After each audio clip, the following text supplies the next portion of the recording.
आखिर ये international big cat alliance क्या है? इसे शॉर्ट में आप लोग IBCA कहते हैं। इसके बारे में एक सामान्य जानकारी देख लेते हैं और इस तरह के टॉपिक से आपके एग्जाम में क्वेश्चंस पूछे जाते हैं, चाहे आप लोग स्टेट PCS एग्जाम की तैयारी कर रहे हो, सिविल सर्विस एग्जाम की तैयारी कर रहे हो, या फिर बहुत सारे आपके वनडे एग्जाम होते रहते हैं। और मैं इसीलिए तो कहता हूं कि आप लोग जिस भी एग्जाम की तैयारी कर रहे हैं उसके पुराने क्वेश्चंस पेपर उठाकर आप लोग जरूर देखा करिएगा, जाना करिएगा इसके बारे में। बात करें हम लोग इंटरनेशनल बिग कैट अलायंस की, तो IBCA का शुभारंभ प्रधानमंत्री नरेंद्र मोदी द्वारा वर्ष 2023 में प्रोजेक्ट टाइगर की 50वीं वर्षगांठ पर किया गया था और फरवरी 2024 में केंद्रीय मंत्रिमंडल द्वारा इसका औपचारिक अनुमोदन किया गया था। और इसके क्रियान्वयन की बात करें तो IBCA की स्थापना पर्यावरण, वन और जलवायु परिवर्तन मंत्रालय के तहत राष्ट्रीय बाघ संरक्षण प्राधिकरण के माध्यम से की गई थी।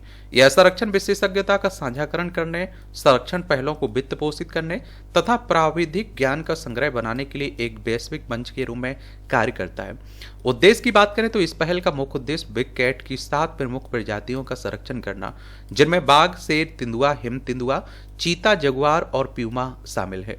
इसके सदस्यता की बात करें तो निकारागुआ गणराज्य, स्वातिनी साम्राज्य, भारतीय गणराज्य, सोमालिया संघीय गणराज्य और लाइबेरिया गणराज्य ने IBCA रूपरेखा करार का अनुसमर्थन किया।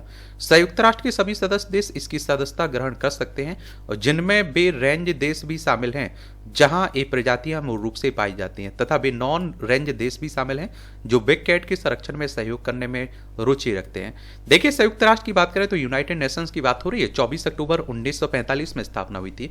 IBCA की आवश्यकता की बात करें तो आवास की क्षति, अवैध शिकार, जलवायु परिवर्तन और मानव वन्यजीव संघर्ष के कारण बिग कैट खतरे में है।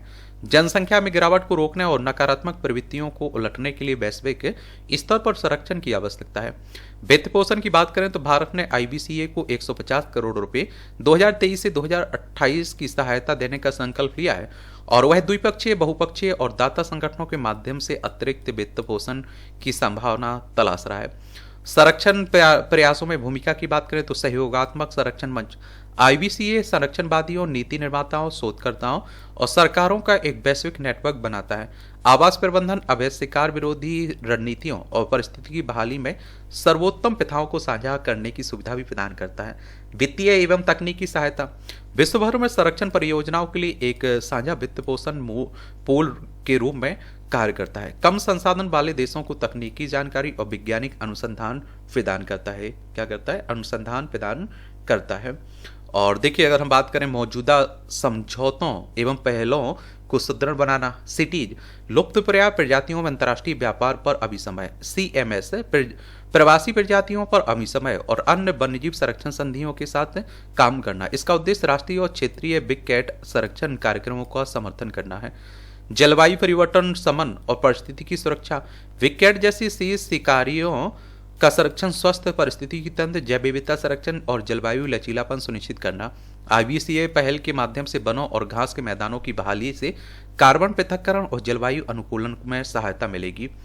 और आप देखिए, राष्ट्रीय बाघ संरक्षण प्राधिकरण की बात करें, NTCA की, NTCA पर्यावरण, वन एवं जलवायु परिवर्तन मंत्रालय के तहत एक वैधानिक निकाय है और जिसकी स्थापना वर्ष 2005 में टाइगर टास्क फोर्स की सिफारिश की बात की गई थी। इसे वन्यजीव संरक्षण संशोधन अधिनियम 2006 की धारा 38L के तहत कानूनी दर्जा प्राप्त है। उद्देश्य की बात करें तो प्रोजेक्ट टाइगर को वैधानिक प्राधिकार प्रदान करना, बाघ रिजर्व प्रबंधन में संघीय जवाबदेही सुनिश्चित करना तथा बाघ रिजर्वों के आसपास स्थानीय आजीविका संबंधी चिंताओं का समाधान करना इसका काम है।